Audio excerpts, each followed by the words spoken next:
Roman is the biggest bad guy character in professional wrestling. When's the last time you got laid? French Toast is the exchange student that you have like a 3-week affair with. Like, we can see that you don't have pants on. Can we tell the truth about Dusty sooner or later? Bro, less people wanted that than are currently watching our stream.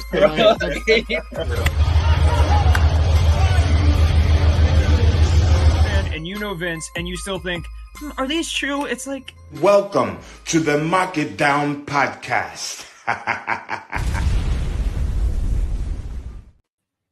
It's like, no, I don't care. I don't care that, like, you know, you worked on the set of Made, and I don't care that Producer Boy got a cameo from Michael Rappaport. Like, it doesn't matter. It doesn't give you guys the authority to tell me what to do at all right? And I'm sorry, me and Matt aren't going to take this shit, okay? You guys just think because you work in Hollywood that you're elite and you're above us? No, I don't care. I'm striking. I'm striking right now because hashtag justice for Matt, who's still not in the intro. Why are we even here until he gets his due? Why are you doing this? I need a drink. Hi, hey, hello.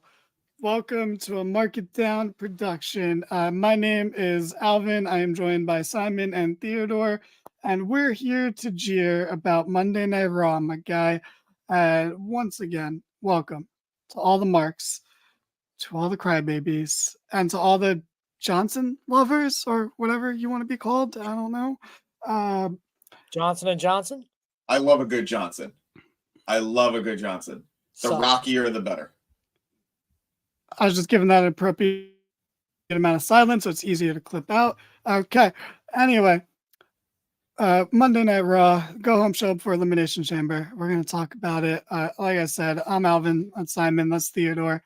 And we're going to tell you all about Raw, kind of. See, I fast forwarded through Raw, so you didn't have to watch the whole thing. I didn't watch the whole thing, so you could watch it in a abridged version of my abridged version. Does that make sense to you? Cool. Yep. And I have sidekicks with me here today, which is why the title says I fast forwarded, not we, because I don't think they did. I don't trust that they actually did. I did fast forward, but at the same time, I still watched like 98% of the show. Matt, what about you? I tuned in and out. I don't know if we approve as sidekicks. I mean, I prefer goons or. All right, sorry, Theodore. Okay. Okay, fine. You guys are the goons. Most of it I watched. Alvin and the goons. Okay, not a dragoon. We're not a dragoon, though. Who the fuck is dragoon? We're a dragoon. Whatever. We are. All right, Matt. On a scale of 1 to 5, how are you right now? 2.5. Ask me after I finish this drink. Maybe. Okay. You're encroaching on Rev's shtick right now, but go ahead. That's fine. I mean, there can be more than one alcoholic in the group. In fact, it's a personality trait for Rev, so why not? On a scale of 1 to 5, James, how are you? 3.5. Okay. So this show starts off with what could easily be a pay-per-view main event between Cody, the apparent crybaby Rhodes, versus Drew on the run of his life Mcyntire, in a match that, since you know it's open in the show, you know there's going to be shenanigans. This match was really good. Cody was by far the most over thing on the show, and the most over thing in the company. I think that's fair to say based on the past couple of weeks, where nothing of note has really happened that would make me say that in a declarative way. But the crowd was here for Cody. They were not here for a lot else on the show. And we won't get into that. I'll just take random jabs at the crowd throughout the show. But fun match. Cody hits a Cody cutter pretty early on into the match before the first commercial break. I believe we're right after the first commercial break. But he hits a top rope one where he goes from the second rope to the top rope, hits the Cody cutter for a great near fall towards the end of this match. But R-Truth really being a close second. Very true, Nick. Very, very true. R-Truth is not weird, though. It's not weird. He's it's over. A little weird. Yeah, it's gonna wane. They're ruining it. They too much of a good thing. They absolutely are. but I'm not surprised at how over he is right now. It's gonna crash, Yeah. but he's Yeah. there. Well, it's pretty easy to crash. Well, anchors aren't supposed to make you crash, but that is what the Miz is doing to this program.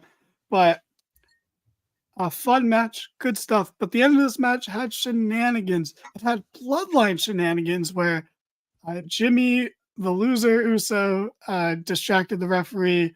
So Solo, the pointless Uso, could hit a Samoan spike on Cody Rhodes, and Drew McIntyre, confused, conflicted, probably a little bit angry, hit the Claymore and got the 1-2-3 for the win. The only person to beat Cody that's not Brock Lesnar or Roman Reigns, I think that is huge for Drew McIntyre. I think that elevates the world title program that he's not even fully into yet a lot.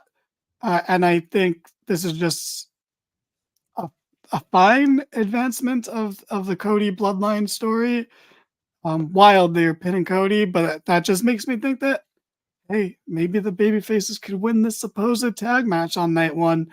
If that's the case, since Cody already took a pin here, I'm sure Seth will somehow get pinned along the way. He'll probably get pinned in a promo segment somehow, honestly. So, who knows? But I really like Drew being the one here to not necessarily win this match, but to be the beneficiary of bloodline interference. I hate because that's been his whole character motivation for the past year and a half. So for him to have to be that guy to take that win via bloodline assistance to basically become what he's hated for so long, and to have to make that decision as to whether or not this was him deciding whether he was truly a heel or not. And he made his decision. He took the win hypocritically, some might say, most might say, except for Drew. And Cody lost the match going into Mania. A very rare Cody loss, a very, very rare. His third loss since coming back. My guy didn't lose to Seth when his fucking tit was falling off, but he lost to Drew McIntyre here. So, James, you're very passionate about this, so I'm gonna go to you first. What did you like about this, and what made you feel something? Because you clearly feel stuff. I'm so conflicted because I'm so happy that Drew beat Cody. I have always been a Drew guy. I will always be a Drew guy. I wish Drew feels like Cody 1.0. Like he was in Cody's spot before Cody was. He's the guy who left, or the guy who got fired. He came back. He won the title. He made a name for himself while he was gone. I love that, and I love that he's so bitter about all of that now. It works.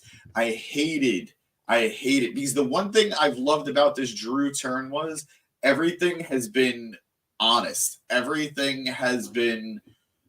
He hasn't really been lying. He hasn't really been saying anything that we should be disagreeing with. He's been consistent in whether he was really a good guy or really a bad guy in stopping Damian Priest from ever cashing in Money in the Bank. He's whether a good guy or a bad guy, he's been consistent about hating the bloodline. So this feels like a betrayal to himself. I hate that it happened, not because I don't buy that it would happen, but it's just like throughout all of this, I was still rooting for Drew in a way. Now it's harder to root for Drew because he's actually just a hypocrite now. And that's a tough spot for a fan of his to be in. Granted, I'm supposed to be viewing him as the bad guy, so that's okay. That's part of the story that's being told. But as a Drew fan, this sucks. Otherwise, fantastic match. I love that he's one of 3 guys who have beaten Cody. I love that he feels like quite frankly, he feels like a bigger deal to this title scene than Seth does right now. So, Seth is only involved in this stuff because he was at the goddamn press conference. If he wasn't, he would feel like an afterthought. I get what you mean. I kind of disagree now. I think they've done a good job. Well, I literally just mean last week they did a great job with Seth. True. That he doesn't feel as far away from this as he did at the press conference. But I think this was because Drew was the odd man out here, because if Seth is this far removed, the Drew's even further removed. Yeah. So this brought him closer into it and just made the idea of him winning the world title off Seth, when Seth is, no offense, going to be doing more important shit in this potential tag match that we still have no confirmation of, but we're all just, expecting at this point. So I think it's a little more important that he looks good for that, more so than his own world title defense. So for Drew to have this momentum here, to seem like he's on their level as well, only does good for the world title, I think.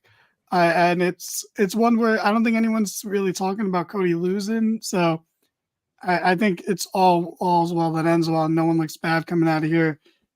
Matt, what did you think about this opening match, and more so the angle at the end and Drew McIntyre picking up the win?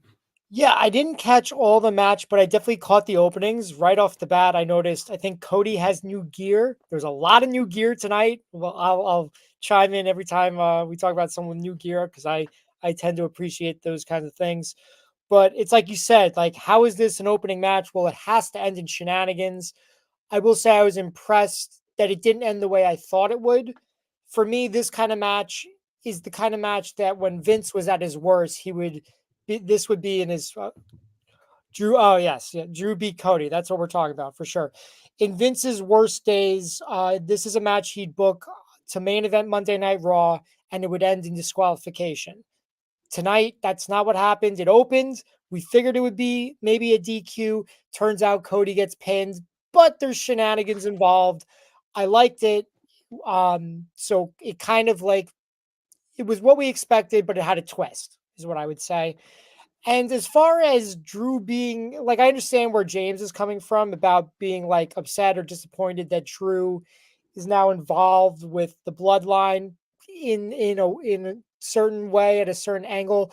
I don't necessarily agree with that. I think it's more, for him, it's more the ends justify the means. It's like, I didn't come to the bloodline. The bloodline came to me.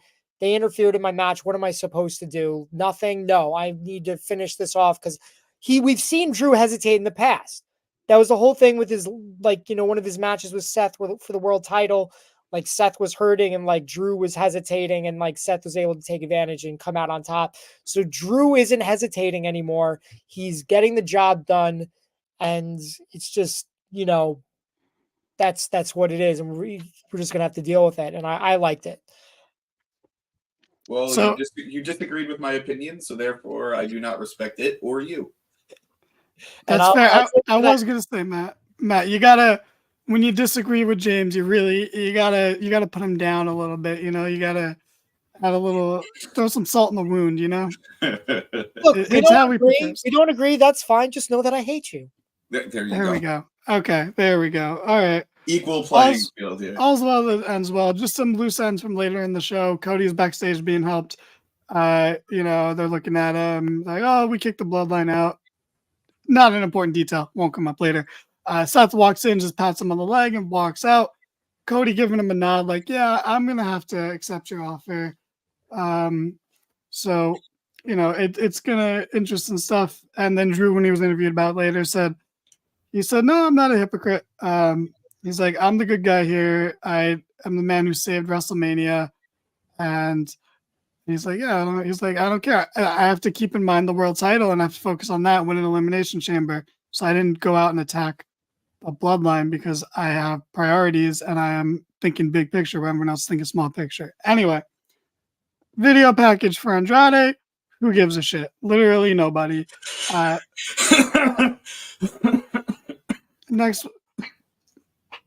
It's like, where they go with him. You know what I mean? Can you picture him? Maybe he would have a match with. I'm sorry, Matt. He wasn't opening it up to discussion. Yeah, we're not talking about Andrade. That was a waste of fucking time.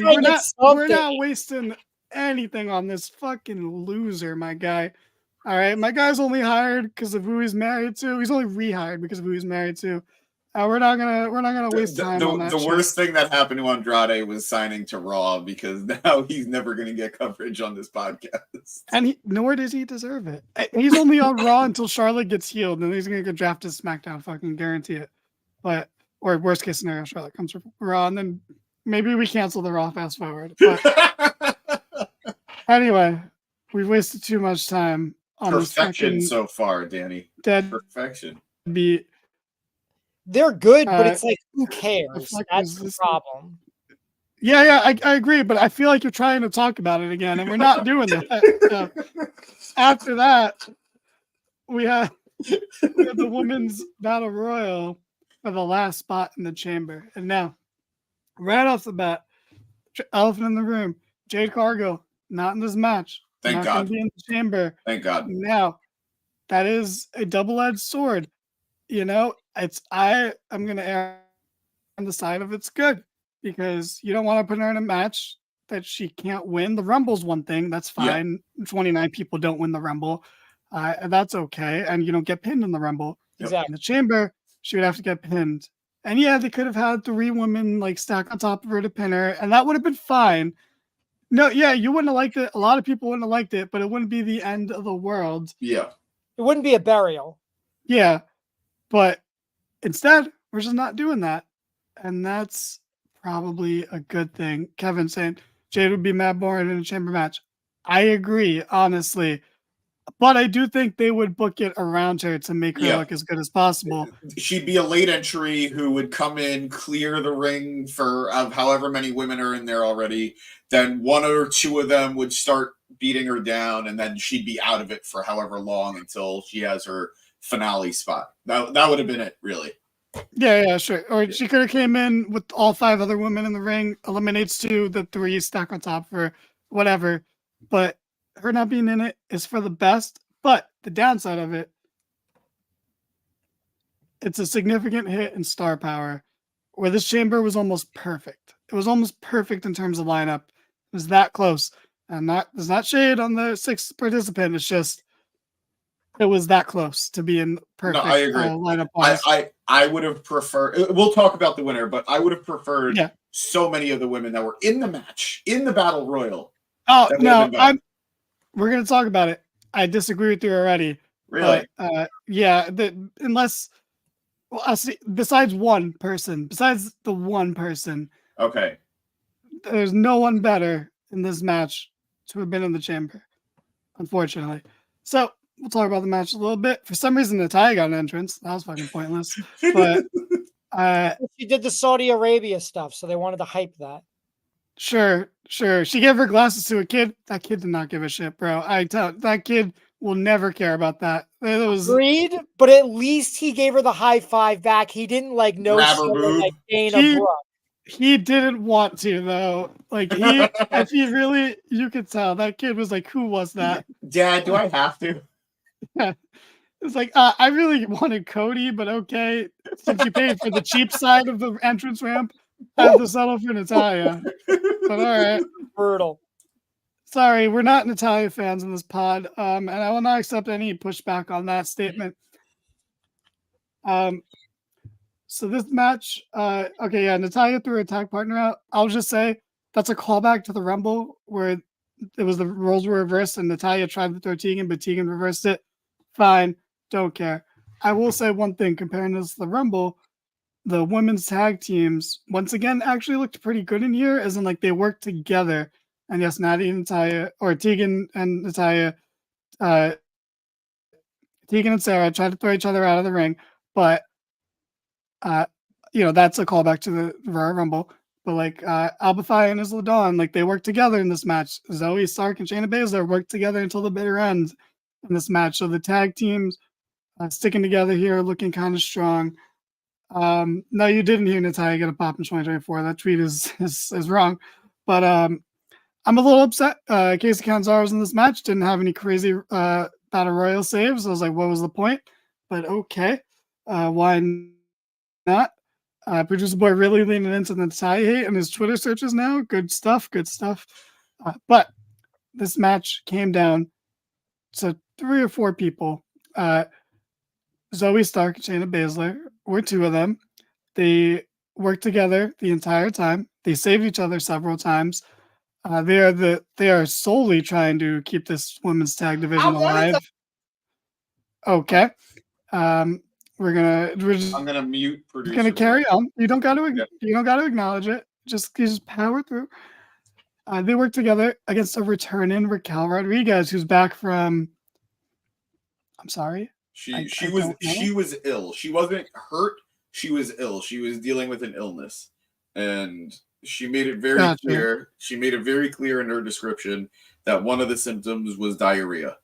And I gotta tell you, I swear, I wish I was like making it up, but word to everybody out there, guys, if you're dealing with a sickness, if you're dealing with an illness, we're always going to support you. You don't need to tell us that it's making you violently poop.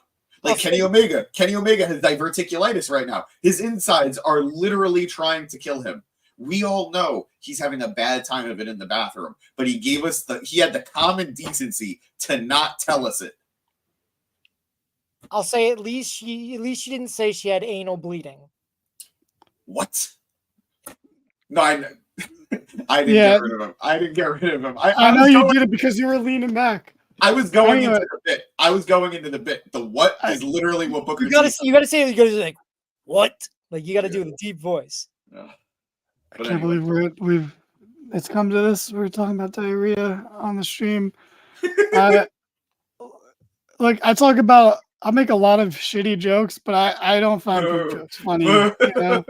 No, poop jokes aren't funny. I'm saying this. If Danny I'm trying to read a fucking comment, producer boy, stop taking off the goddamn screen. You're fired, bro. If Danny had $1 for every time he disagreed with James, he'd have enough money for so many NDAs. Funny thing is, James has enough money for a lot of NDAs. He could almost rival certain someone in terms of amount of money to pay for NDAs. And realistically, I think you and I do agree more often than not. Yeah, I think so too. I just feel like I have to remind you that's of your fair. opinion sometimes. But That's you know, fair. other than that, my dad can confirm that some sickness leads to horrible bowel movements. Cancer sucks. Yeah, I don't think you'll find a lot of fans of the cancer. You know, Sorry to hear about that. Matt, are you a fan of cancer? No, can't say. I am a fan that Maxine got eliminated first. You know, she has not been doing good since the Rumble, so the less we see of her wrestle at the moment, the better. You know, You're not understanding that that's the point, and it bothers me. No, she did terribly at the Rumble. That's the point. Terribly. But you're not getting that. That's what her appeal is. I don't want my 5-star classics. I don't want these 30-minute Iron Man matches. I want Maxine looking like a fool in the ring. She was botching it up the past month. So she had been botching it up the past month. There's a difference between being a character that's goofy and not a great wrestler and being inexperienced in real life. And then there's that, and then there's what she's been doing the last month, which has been hard to watch, not entertaining, not good. She is charming. She's been on a great run. I just said she's had a bad month. So Iron Lion, what's up? Welcome, Iron Lion. God, okay. Look, you guys are both somewhat right. Matt's like 60% right. James is like 30% right. Don't ask about the remaining 10%. Super insensitive to my dad, just like his colon. Man, poop jokes aren't funny, but cancer jokes. That's where it's a whole nother ball game. Nope. So anyway, Zoe, Shayna, Raquel, the apparent final three. They're working together. They have some nice double teams. But Raquel overcomes the odds, gets both of them out, despite Shayna saving Zoe twice in a row. Raquel finally gets the elimination. She's going to Chamber, but wait, her music's not playing. What's that in the background? It's Santino Green showing up, being all hyped, getting the crowd excited, thinking she's going to win and go to Chamber. But no, Raquel wins. And that's lame because Chelsea Green is the only right answer to who should be in the Chamber besides Raquel. It's fine. Eric Cargo up with MVP. That's an idea. Haven't really thought about that. I think she's fine on her own, but you could do that. Yeah. But right now, I think she's too over, and MVP works better as a heel manager. But I agree when the with time's that. right, when the time's right, you could do it. From her time in AEW, I noticed that she works best when she's bouncing off of people. So I do think she needs someone, not necessarily to cut her promos, because I don't think she needs that, but she needs someone to help her just like really bring out the character. That's what was so good about Mark Sterling. That's what was so good about having like the baddies and stuff. They were just people for her to bounce off of. So MVP does feel like a good fit, but I agree. He's better off as a heel, and I don't think she's gonna come in as a heel. No, she's too over. Not yet. It She'll be a depends heel if probably end of the year 2025, but it depends if they're immediately putting her against Bianca, but they could inadvertently turn Bianca heel there. yeah, no, that'll turn Bianca. Yeah. I'm kind of thinking that it's not going to be her versus Bianca, but we'll get into that. Yeah. Anyway, Raquel wins the Battle Royal. Should have been green. Sorry. Jesus. Oof. Damn. I mean, we're not going to talk about all the other people in this match because it doesn't matter. I'll Like, no just offense to them. agree. I like a good amount of them. I'll agree. I think Chelsea should have won as well. Like, she's the one right now. How funny would it be her in the chamber? Like everyone is so serious and legitimate contenders, and then there's Chelsea. Yeah. She comes in last, tries to pin anyone, doesn't successfully pin anyone. They all beat the shit out of her. Yeah. She gets eliminated. It's so easy. Chelsea Yeah. Green is perfect. Chelsea Green should win Money in the Bank. Like, it's perfect for her. She's the person who has to do it.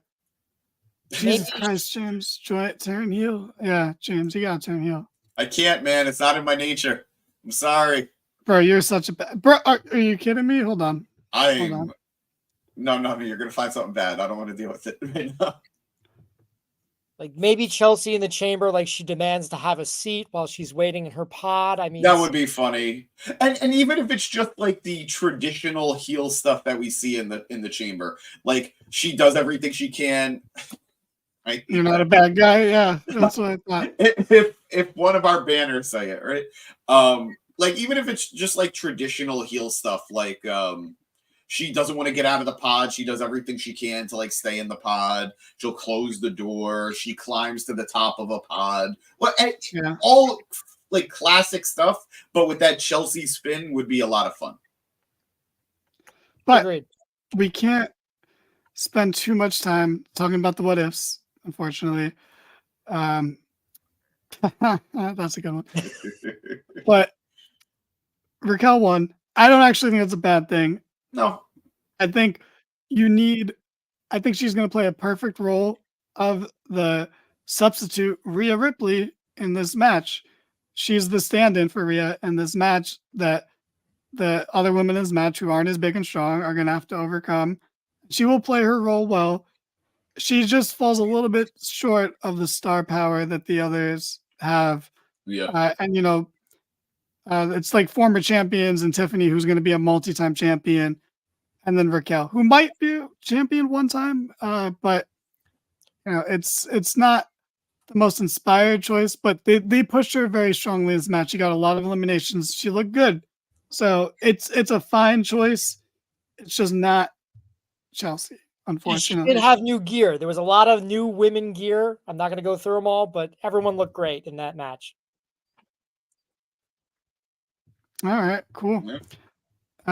So Nia and Rhea have a sit-down interview via satellite. Nothing of much note here.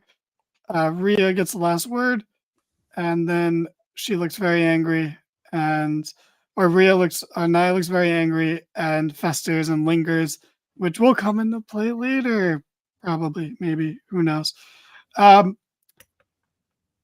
I think we had a 8-man tag that we're not going to talk about.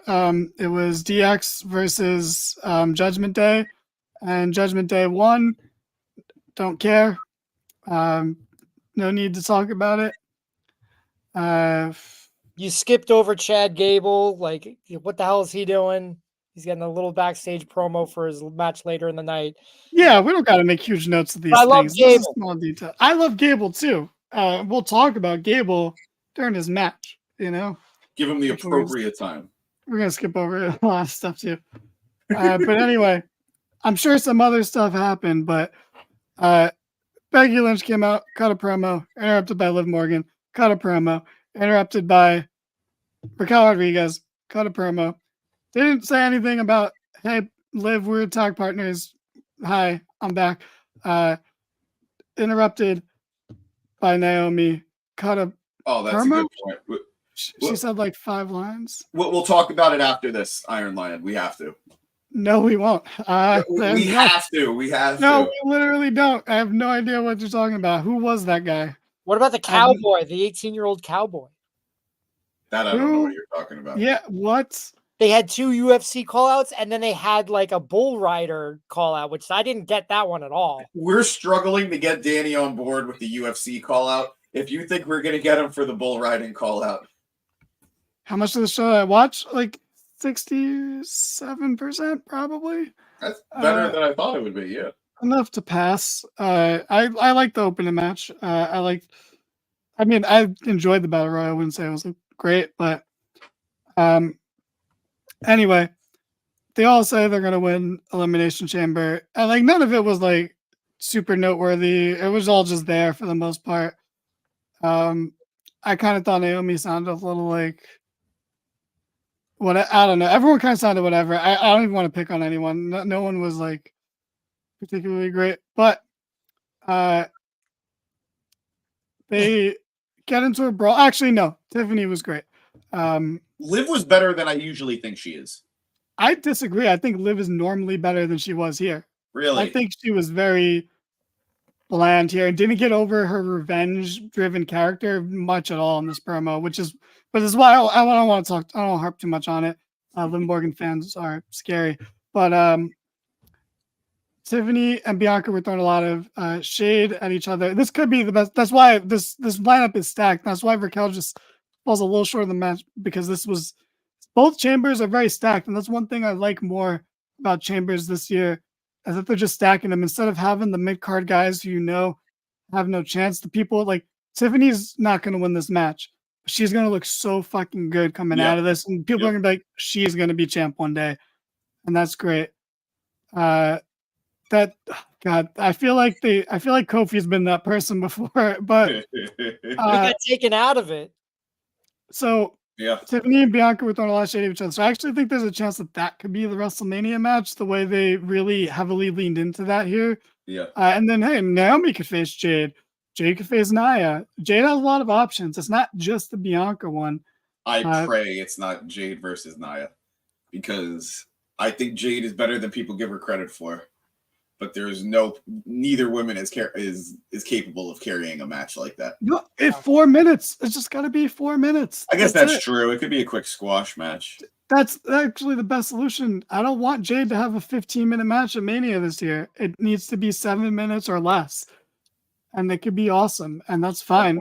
Goldberg Lesnar's the best 4-minute match you've ever seen in your life. That could be good. Okay, so like I said, Tiffany and Bianca got into it, and then they Liv interrupted. Tiffany started brawling with her. One small detail I loved of this: Becky and Bianca looked at each other, shrugged at each other, like I guess we're gonna fight now too, and then started punching each other. It was a very off, like to the side thing, but it was a very funny detail of this. And then all the women are brawling, and out comes Nia Jax, just lays out the entire field.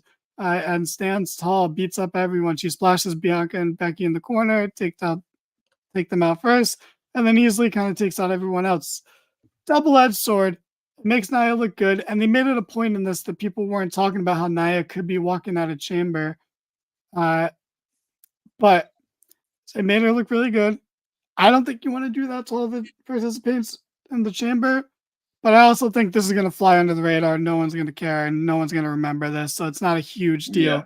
Yeah. Like, it's annoying right now. It's bad right now. But in a year, it's barely annoying right now, honestly. It's not because I think there's positives coming out of this, because the whole thing is everyone's overlooking Nia. So it actually makes sense. Like, I don't think it's like when Braun Strowman used to come out and lay out the tag division. I think it's different than that. Like, this actually had a reason to occur. And, she jumped. I guess you say the two favorites first, in Bianca and Becky, the only two where you could be like, well, yeah, you guys are above Nia on the pecking order, whereas now we don't know Naomi's place exactly yet. I still think she's lower in the pecking order than people think, but Tiffany's on her way up, so this is all fine. Like everything's fine coming out of this, and it's a good enough go home angle. Yeah, that's the thing is no one likes Nia, but everyone's in agreement that this is a good run, and it's hard to deny. It's unfortunately true. So I'll just say we're gonna have predictions, but Matt, what do you have going in this chamber? Not just who's gonna win, but who do you think is gonna be the standout? Why is it gonna be Tiffany? So on and so forth. I think, yeah, a lot of people want to see what Tiffany can do. I mean, is she going to be on top of a pod doing her moonsault like on a bunch of other gals? That's always a possibility. I think that's the most interesting aspect of this. I think probably Becky's going to win and she's going to face Rhea at Mania. I think that's what they're going. I think this segment would have been bad if Jade Cargill had been there. Like, if she had been the sixth woman and Nia comes in and like destroys her, that would have been bad. And as far as what she's gonna do, I wouldn't bet on this, but I feel like you shouldn't rule out the tag team component. I mean, could Bianca and Jade be a tag team at WrestleMania and take on the Kabuki Warriors?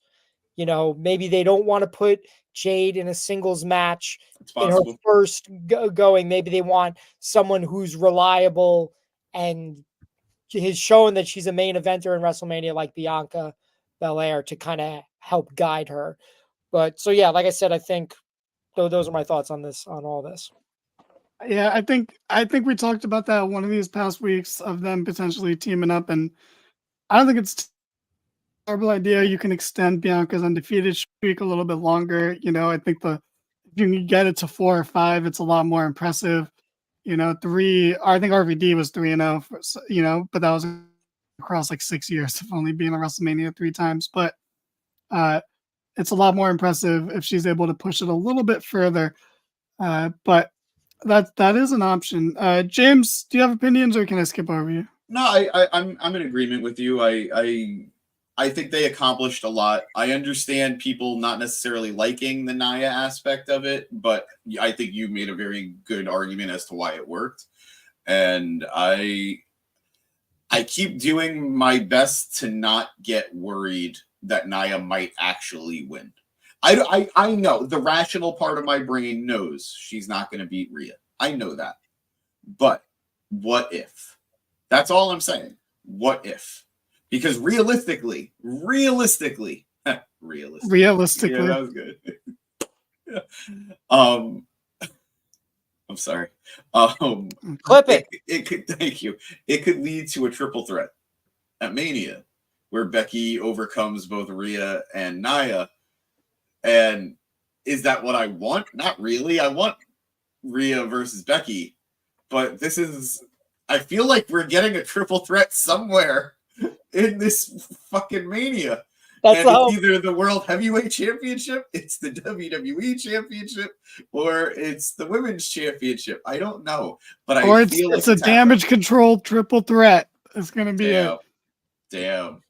I was a joke, but I kind of actually want it. Give Dakota something because she's betraying Bailey. We know that. Maybe she's the best ref. Damn. Yeah, but fuck it. Give Dakota something. Regardless, I do think we're getting a triple threat somewhere, and yeah. Well, let's see. Look, I agree. There's a chance. I'm not saying it's impossible, but I don't know. You said I don't think. First of all, I feel like I don't even think Rhea's losing at Mania. So if it's a triple threat, that's kind of lame. But I get it because Nia's on a roll, so it's not like the worst decision ever. But you've been saving this one-on-one for so long, and it's not like I'm gonna shoot myself in the foot here and get I don't want to piss off Bloodline fans, but Rock Roman has been a match in the making for years, but it really hasn't. It's just been a match we've heard about for years. It's never actually started until just now. Whereas Rhea and Becky have had 8 fucking stare downs before they ever talk to each other. I just want it to be over and done with at this point. But I think we'll have multi-match. I think Sammy will work his way into the World Heavyweight title match. I think the U.S. title is going to be a multi-man ladder match because, yes, I still think LA Knight will get his moment and win. but I think his moment would look a lot cooler standing on top of a ladder than just having a boring ass singles match because Logan's good, but he can't carry him that fucking far. What Yeah. rated 90 in WWE 2K24? Logan Paul can't carry a match? That's crazy. He can, just not with someone as low caliber as LA Knight. Like, I don't understand what's hard to grab here. Bro, Logan Paul's a better wrestler than him. I don't know. Yes, he absolutely is. He's a more athletic wrestler than LA Knight. LA's not that bad, though. I hope my guy dies in a fucking house fire, but like, he's a great wrestler. I'm not gonna pretend otherwise. What are you saying? He's not a great wrestler? Is that where your problem is? That's not it. That's not it. Someone check on Logan Paul's fire detectors, please. 2 nights of Mania and they still need obligatory triple. Yeah, exactly, bro. 2 nights of Mania and they're gonna have showcase tag matches, which is, even though the men's one was kind of fun, why the fuck were those on the card? And they'll be on the card again this year because there's way too many tag teams. And the Awesome Truth got to win the fucking tag titles. But Kev, I really think I'm gonna enter the tournament at WWE World this Mania year, so maybe I'll win another championship. So, you said that so unenthusiastically, uncharacteristically unenthusiastically. Because like when I won that championship, I had been playing the games every year, and I knew I was that good. I haven't played a new WWE game consistently since 2K19 because I just don't like the new games. I think they're really dropping the ball with these new games. So 24 looks good. I agree with you, Kevin. So much so that I'm going to try to actually, master it. And we shall see. All right. Good luck. Thank you. What game did I win in? All right. I won in 2008 because that was the Royal. I won it the day of the Royal Rumble where Jeff Hardy faced Randy Orton for the WWE title. So I think that was 2008 and not 2009. No, there is no way that's how you describe that Royal Rumble. No, here's the thing. I won the belt playing as Jeff Hardy. So that's why I associate the two. But yes, I recognize that was the year Cena came back. Are any of you going to attend Sting's retirement match? James will be in the front row, probably. I would love to. I'm not going to be able to make it, but I am hoping that we, as a pod, will be able to meet Sting Mania weekend at WrestleCon. So we shall see. What is this we? You didn't invite us to go with the... Yeah, I mentioned All right, first of all, I mentioned WrestleCon to the group. Matt, I don't know what your plans are for Mania. I didn't want to be like, I don't want to assume anything. And you won't put him in the intro. You won't invite him to Mania. I'm fighting for his space in the intro. I am. We have a producer boy who has a vendetta, from what I've been told. It's a vendetta. He fucking loves him. No one loves Matt more than producer boy. He does. He really does love you, Matt. Oh, that's so nice. He sees you and he sees dollar signs. It's so weird. Flattering. I mean, he showed that great picture of me and Nick Wayne the other night, and I was very shocked. I was like, "Wow, he had that ready to go." I was like, he sees star quality in you. He sees star potential. So don't piss him off. The way Nick M does, and you got a future on this pod, kid. Like Nick M. When was the last time you saw Nick? When was the last time you saw Nick M on this podcast? The dots are connected. I mean, look. Here. Can we? I don't want to. You're the person. James is the person who has kicked people out of this group before, and he'll do it again. It's actively not true. Anyway, let me tell you, perfect. This is perfect. Oh, never mind. It's not perfect anymore. James, Put it back, producer boy. What? I missed it. What happened next? It's just nothing. I was on solo. What happened next? Super important. Chad Gable won a fucking match on Raw. My guy is so back. Chad Gable is dethroning Gunther. It felt like a big deal. It felt like such a big deal. It was a huge deal. They are pushing him, getting him warmed up for Mania. He is going to be the one to dethrone Gunther. Fuck you, Sheamus. I'm very sorry. I'm so sorry. I'm so sorry. Get better. fuck you, Biggie. Get better. I'm so sorry. Whoa! Get better. But like, fuck you, Jey Uso. In this context, yes.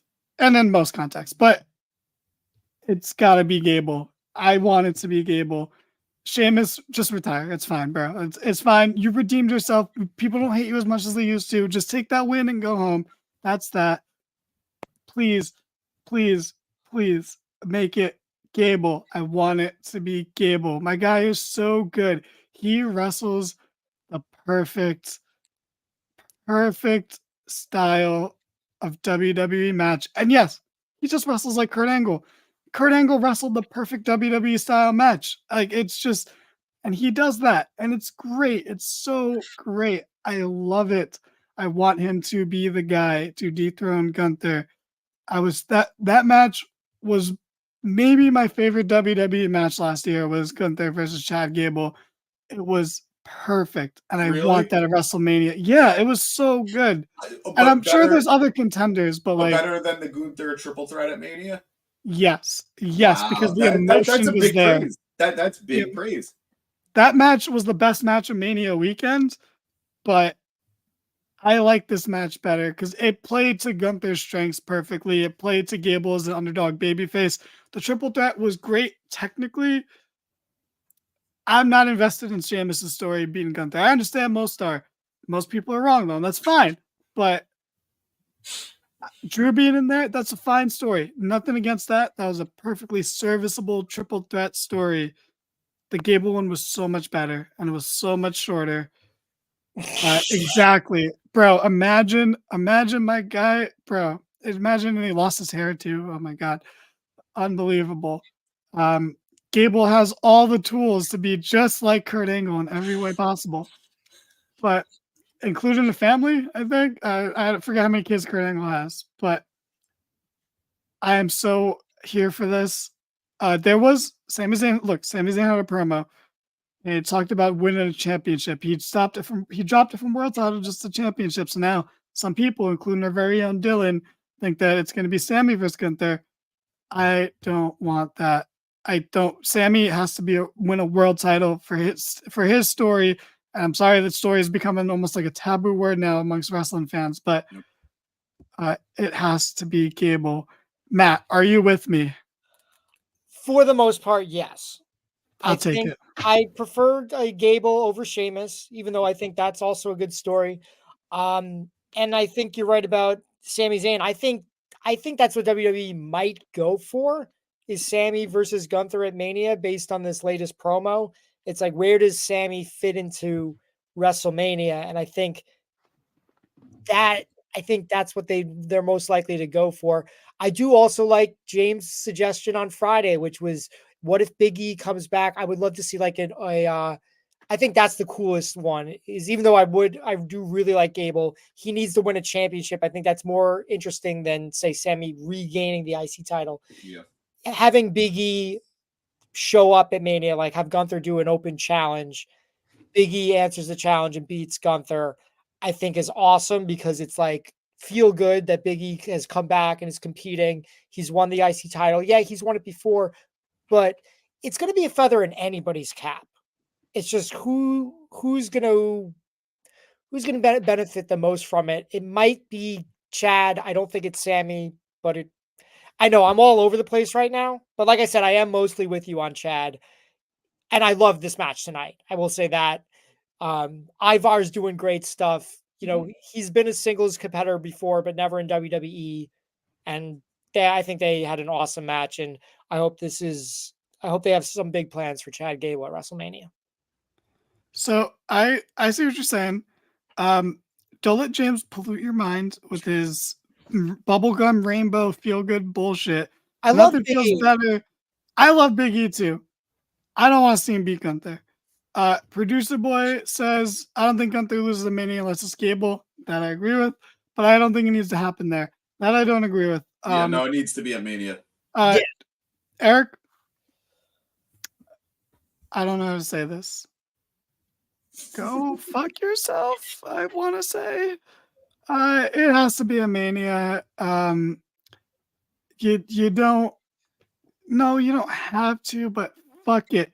let's have a Mania where titles change hands. Especially, look, I don't know. I'm going to change my mind multiple times between now and Mania. Go for it.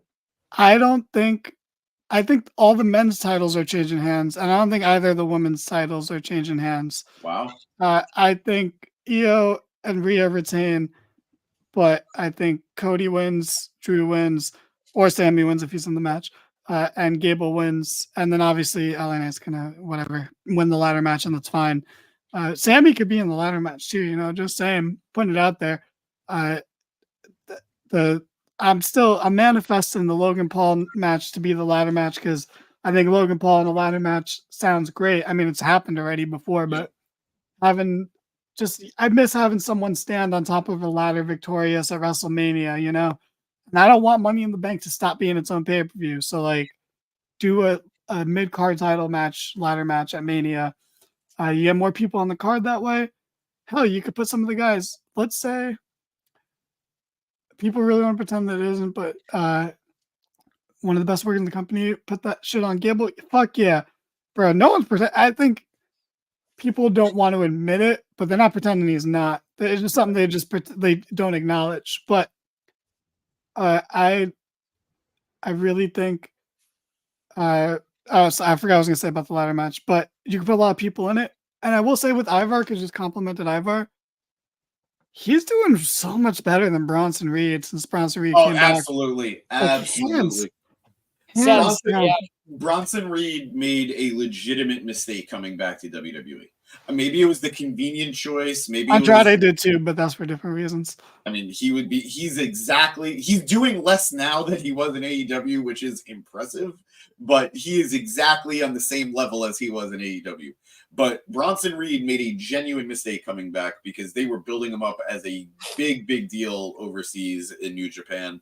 But everybody's allowed to make those mistakes. I do want to go into this comment. Iron Lion started with saying, what if they just keep building an undefeated Gunther to fight an undefeated Reigns at next year's Mania? If Gunther wins the world title without losing the IC belt, it'll elevate the IC title even more. Now, let me just say this. There's only one instance in the past, or no, I take that back. There were two instances in the past where we had the Intercontinental Champion challenge for the World Championship. The first time, Ultimate Warrior against Hulk Hogan, Intercontinental Champion going against the World Champion. Warrior won, and then what did he do? He relinquished the Intercontinental Championship. The second time that happened was when Kane, the Intercontinental Champion, took on Triple H, the World Heavyweight Champion. Triple H retained, took the Intercontinental Championship, and it literally absorbed the title for a year or so, and it was truly the darkest time in all of professional wrestling. I understand the notion about making the Intercontinental title feel like a big deal by challenging the World Champion. The problem is, no matter how you do it, you make it seem like the Intercontinental Champion is challenging for something bigger. And while we all know that the World Championship is bigger than the Intercontinental Championship, you don't want to draw attention to that. Just make the Intercontinental Championship feel like a big deal, independent of the World Championship. So well put. I agree wholeheartedly. I also don't think you can make the Intercontinental title look much better than it already does. I agree.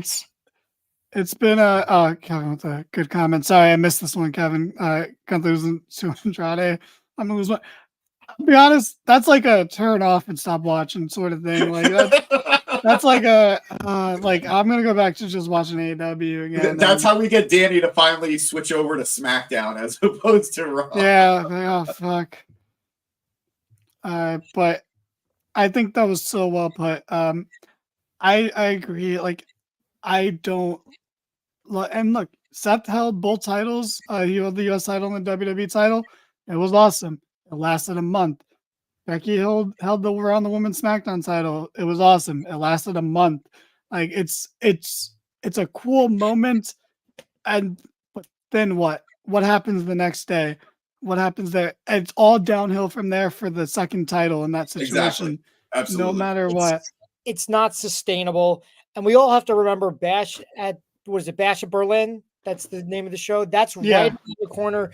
Do we want to see Gunther go in as IC title? I would much rather him challenge for a world title I agree. at that show and have a new IC champ at that point in time maybe Chad Gable, maybe Big E, somebody doing something with it. Definitely not Big E, but yeah. Well, you're a hater, man. I do want to say one thing though. Coming out of Mania, if Cody is the guy, I want him to lose that title so quickly that we almost think he really wasn't champion. No. Not that quickly, like a normal amount of quickly. 3 months is really where I'm at. 4 3 to months. 4 months. 3 to 4 months is like, I don't want any, like, I'm almost going to be upset if he makes it to SummerSlam. No, he should make it to SummerSlam. He should make it to SummerSlam. He shouldn't make it out of SummerSlam. No, see, this is I get it because look, I was gonna pull up this random commenters. Hey, first of all, welcome, subscribe, like all that. I agree with that, but only if Cody has the title from Mania 40 to Mania 41 and Gunther beats him. But we have this convo. Yeah, that's dumb. Cody does not need to hold on to it for a year. In fact, Gunther doesn't need to hold on to the IC title for another year. You can't have everyone have long title reigns. They all become meaningless. Yep. You know, Rhea is amazing. It has nothing to do with the fact that she's champion.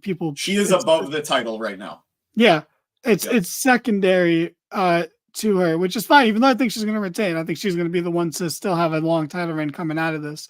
But I don't want that. If you're going to cut anyone short, it's Sami Zayn.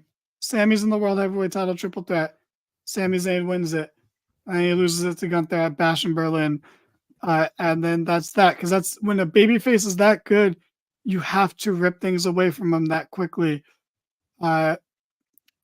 They need, I don't want to bring up Hangman because Hangman's on a career renaissance right now. New year, new me, dumbass. He's found it. But I said this and you guys pushed back on me and I was 100% correct. And there's no telling me otherwise. He should have lost that title right away. I never disagreed with you. I was with you on that one. So it's a general you. Matt wasn't even part of the podcast. Yeah, I wasn't there. I thought his challengers were uninteresting and that prolonged the title reign and made it boring. So Punk, who the hell was that guy? Bryan Danielson, Adam Cole, fucking jabronis, man. Losers. Well, Bryan Danielson was the first challenger, so he's not going to beat him. But he should have. That's what I'm saying. He should have lost it right away. That's how you keep his story going. Is you finally have him do it. You take it away from him immediately, and that's what you can do with Sami Zayn. All right, let's stick to WWE because I had a couple bad names on that list, but I won't diss anybody else. That's fine. I get it. You were thinking of guys like Lance Archer and shit. I understand. But Damian, what's his face? Not Damian Priest. I don't think there's another Damian, is there? Yeah, I don't think there's another Damian. Sandown? Top Flight. That's Top Flight. Oh, Darius Dante. Yeah. Dante. Sorry, Dante. Yeah. Oh God, did he fight him? That's weird. Yeah. You took. All right. To be fair, you picked the one TV title defense that he had. That was very clearly a gimme win for Hangman. Like that was, let's let this guy look dominant as opposed to fighting fucking Bryan Danielson or Lance Archer. And I wasn't having it. Terrible. Well put, Kevin. If you try to extend stories for the sake of keeping the gun, that's the end of the last 4 seasons of Dexter. That's how you wind up with 11 seasons of The Walking Dead. Like it's a very, very good point, Kevin. It's a show that Drew McIntyre prayed ended after the 3rd season. Dexter? No, Walking Dead. Did you see that tweet? No, but that's funny. That's good. I'll argue season 5 was the best season, but that's fine. Actually, no, I don't agree with my own opinion there. It was season 3. So season 6 is close, but anyway, after that, I agree. Could I just say one bit on the match because I feel like we're going to move past it? Of course, we're going to move past it, but yeah, go ahead. I loved the finish. I love the finish. I feel like we all kind of said it a little bit. I love that he hit the rolling German into the moonsault. And because that's 2 finishers that should have been able to do it, but he wasn't deterred that he didn't get the win, and he immediately locked in the ankle lock. It was a guy who was determined to win, and that's a guy who could and should beat Gunther at Mania. A guy who's not going to be thrown off by not getting a win immediately and can immediately roll into the next thing. I love that. I thought it was the best part of the match. Like, the finish is always a very exciting part of the match. It's not always the best part of the match. This was the best part of the match to me. Just absolutely fluid and just made him look really smart in the match. Pulling down the straps, looking like a badass. Love that. Yeah. No, absolutely. I can't wait for him to face Jason Jordan at WrestleMania. There's a world where that match would have actually been great. So that's fine. Kevin stopped watching Walking Dead season 3. I'm not gonna lie, you were ahead of the curve, but like 2 ahead. He was 2 ahead. Yeah, season 4 and 5 and 6 had a lot of the best moments in the show. But like, you know, it's hard to say that and defend it when it went on for 5 more seasons after that. Yeah, and the thing is, if you liked season 3, you would have liked season 4 and 5 and 6 because it was all the same thing every year. And you missed like all the best Rick Grimes speeches were in those seasons. Yep. But anyway, so he stopped watching after the first episode. I don't think T-Dog's in the second episode. Fair enough. I believe. But Iron Lion, I've never come closer to banning a person that I didn't know in real life from the comment section. Iron Lion, don't feel bad about it. You're allowed your opinions. You're allowed to feel how you feel. Theory will be champion again. Just in his dreams. Look, Triple H is not the godsend that everyone thinks he is. He's doing a lot of good things. He's doing a lot of not so good things. One of the best not so good thing he's doing is ruining Theory, and I wouldn't have it any other way. It's a mistake that he's making, but I love it, and I hope that's what Andrade's career turns into. Except worse. You're like a bitter man, aren't you? No, I'm not. I'm like super upbeat and positive. Where are you getting this from? He's very fair. The things he loves, and he will defend passionately. And he will make you a believer in it. The things that he hates, you will start to question why you ever liked it. It's quite honestly terrifying the power this man has verbally. I just feel like it's like Austin Theory's doing terrible, and Skibo's just like excellent. Skibbo, okay. Skibo, sorry. It's a common mistake. What did Andrade ever do to me? Honestly, nothing. He just one of those guys that complains he's not being pushed enough, and I'm like, you're being pushed. Kevin, it started as something that he just wasn't really an Andrade fan, while the rest of us really did like Andrade. So he started just pushing back, and something that started as a legitimate bit, just something that he was having fun with, turned into genuine hatred. And it's what happens when you are a method performer, the way Danny is. This is why not everybody does it. You lose yourself to the character. Yeah, absolutely. Fuck Jungle Boy. All right, it's just all my homies hate Jungle Boy. Okay, he's a piece of shit. He's almost cost us Cody Rhodes versus Roman Reigns. The selfish son of a bitch. We almost ended up with fucking a whack ass Mania main event because of this stupid motherfucker. All right, God, like one day. I hope he has Logan Paul level of controversy so I can say just as bad things about him as I say about Logan Paul. It's funny because it's clever wordplay, but literally Kevin is the most hateful person I know. And like everything you just said about me, like Kevin does so much more and so much more unprovoked. It's terrifying. And, like he makes Eric look nice in comparison. Like Jeez. he'll be like, "Oh, you like this thing?" And then his whole identity will be hating that thing. Don't ask him about the Red Hot Chili Peppers. Like, he'll go on one about them.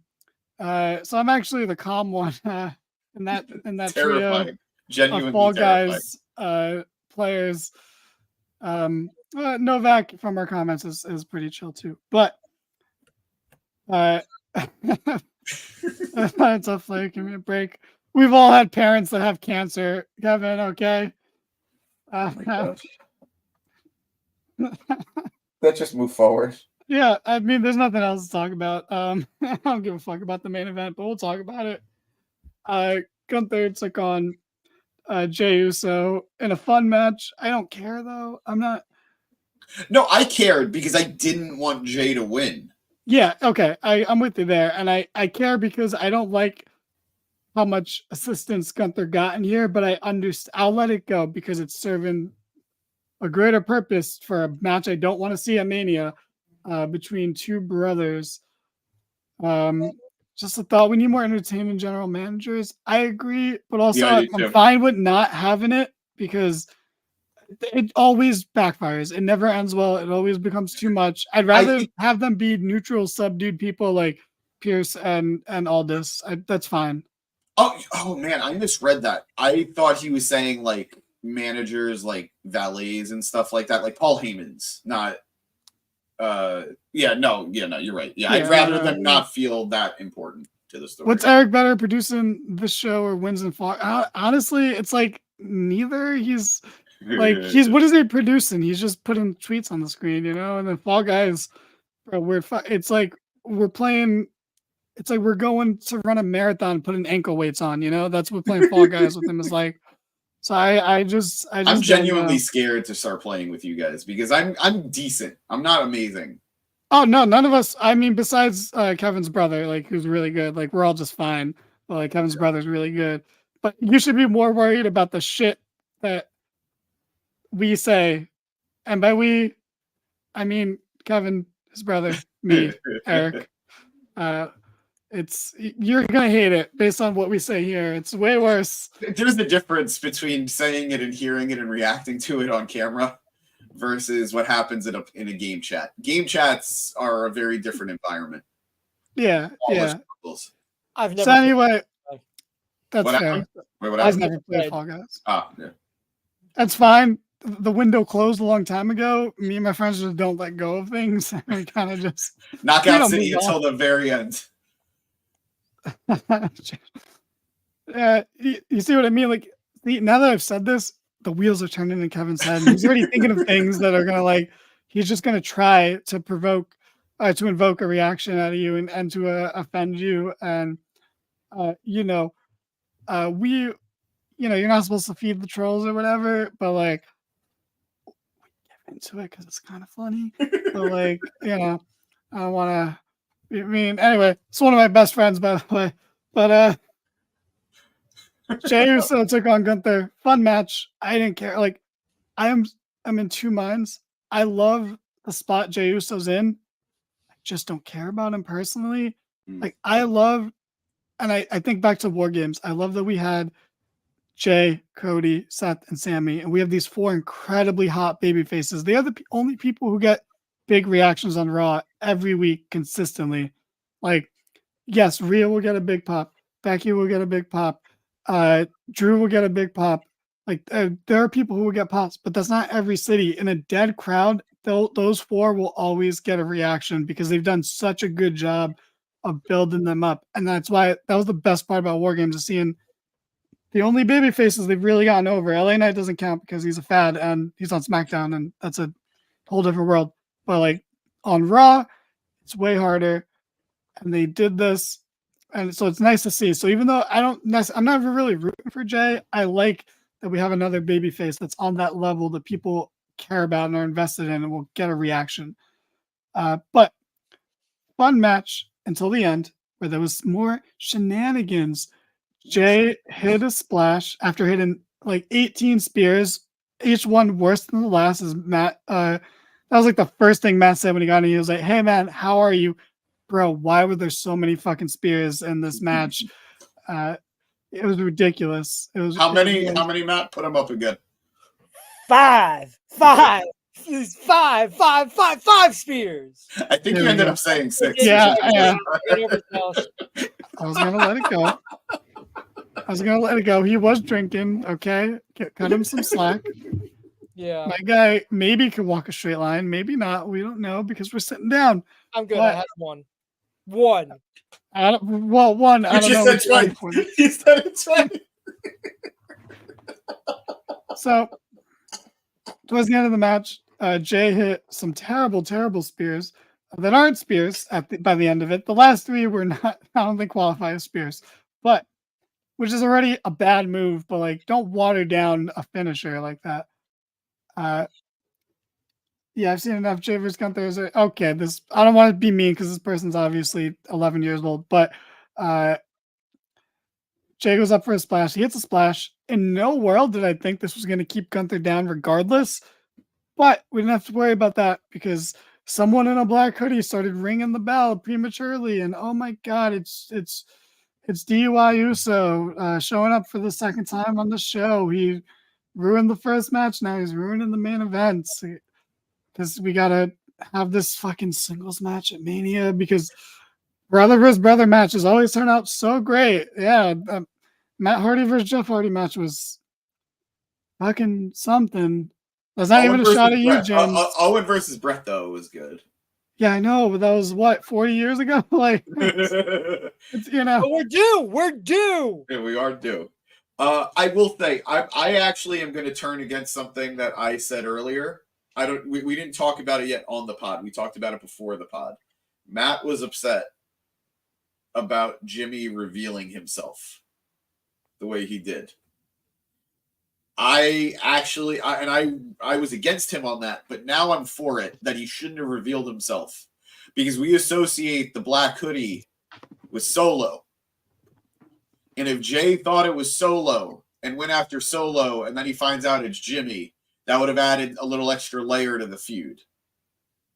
So missed opportunity there. And Matt, you are correct and I was wrong. And that is like the first time I've ever said that on this pod. Well, I'm going to flip flop and say, you son of a bitch!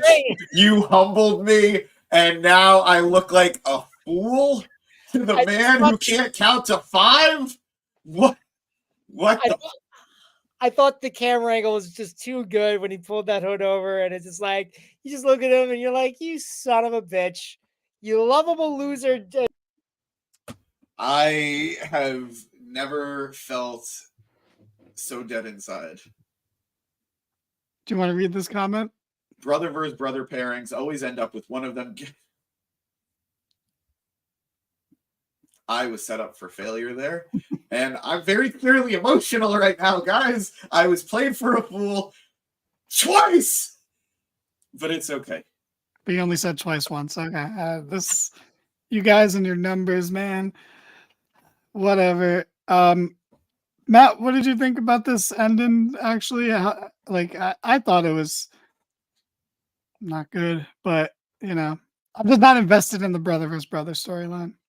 Yeah, this match really didn't do it for me. I think I really I would even say love Gunther and Jey Uso, but they just didn't pull it together. And the ending, like I said, I like the camera angle they got with Jimmy, but it just felt so stupid and contrived, and like the 5 spears, and like I just don't understand why a ref wouldn't keep counting. Like if somebody in the crowd started screaming at you really loud or had like a megaphone, would you stop doing your job, or would you just put your hand? I would probably be very distracted. Yeah, no, you wouldn't just go like boom and then be like, oh, what the hell's happening? Like it's 1, 2, ding, ding, ding. What the fuck? Like I get it. I get it.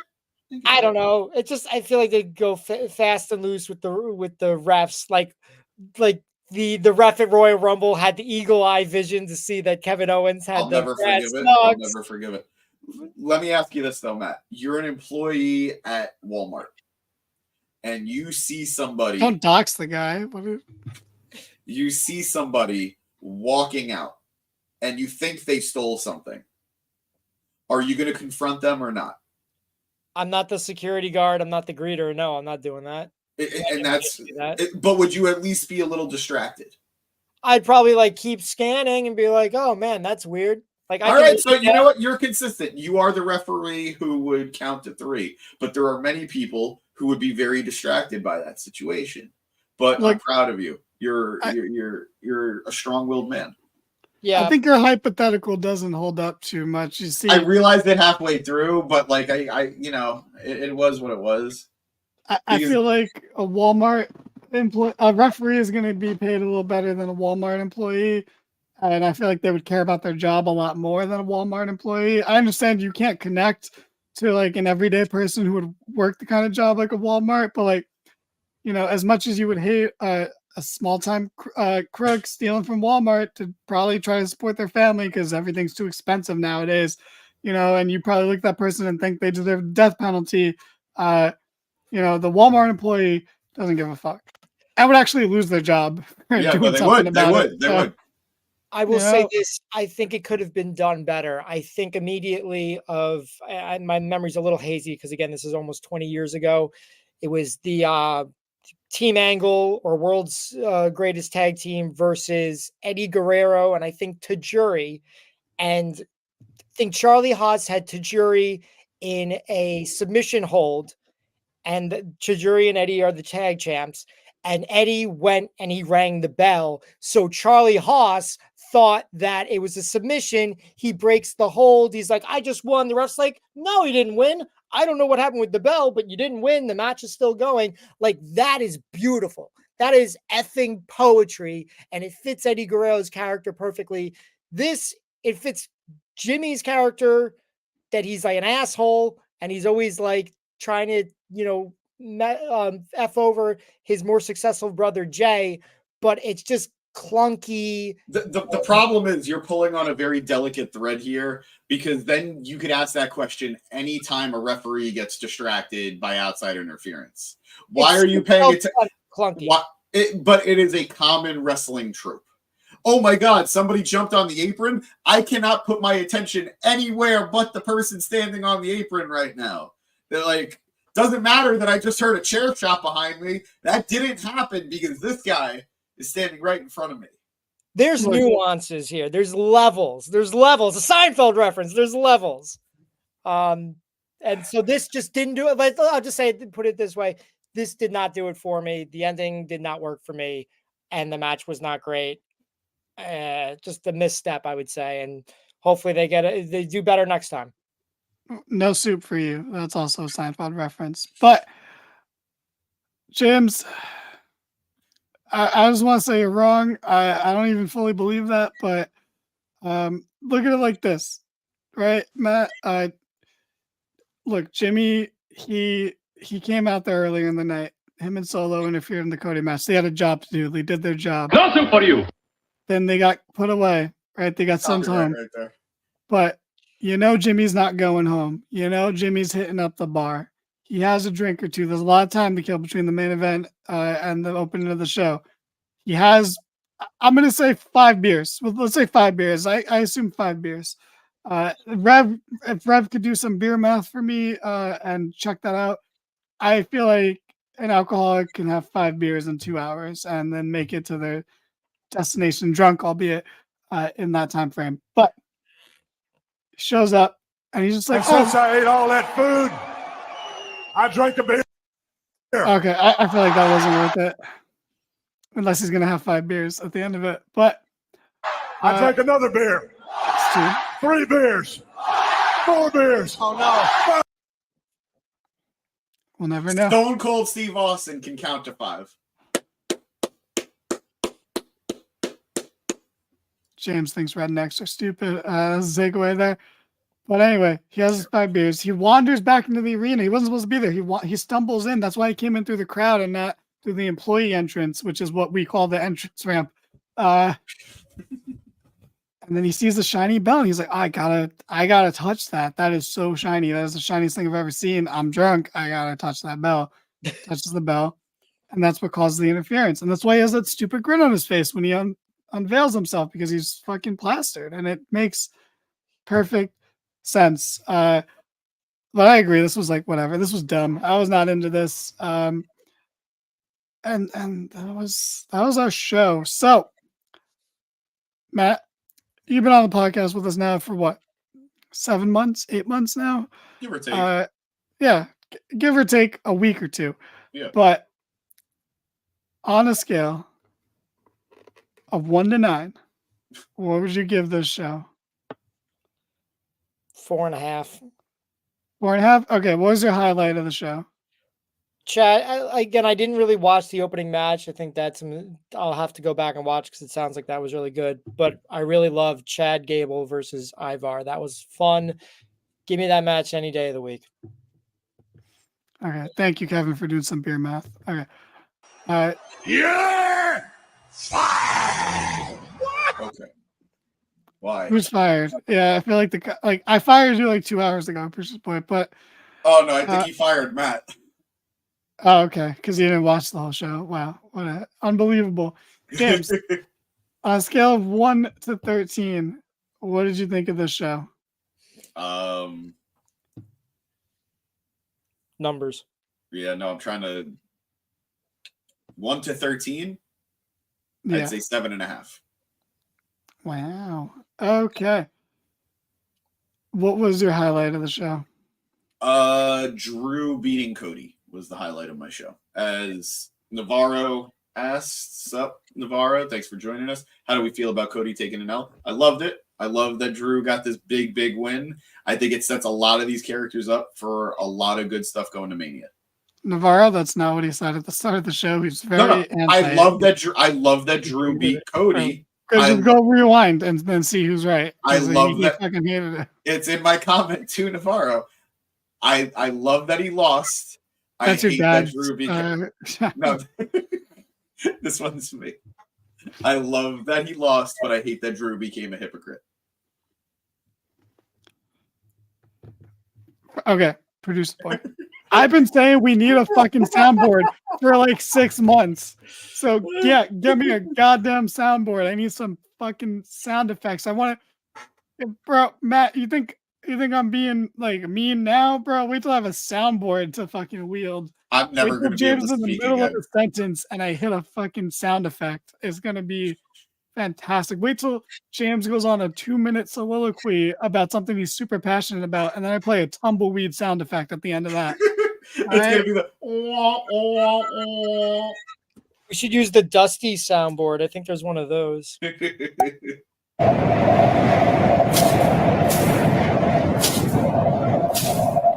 was surprisingly disappointing. We'll find a better one. Yeah, it was too much. We'll find a better one. Too much wind, not enough tumbleweed, but we'll get there. It's a work in progress.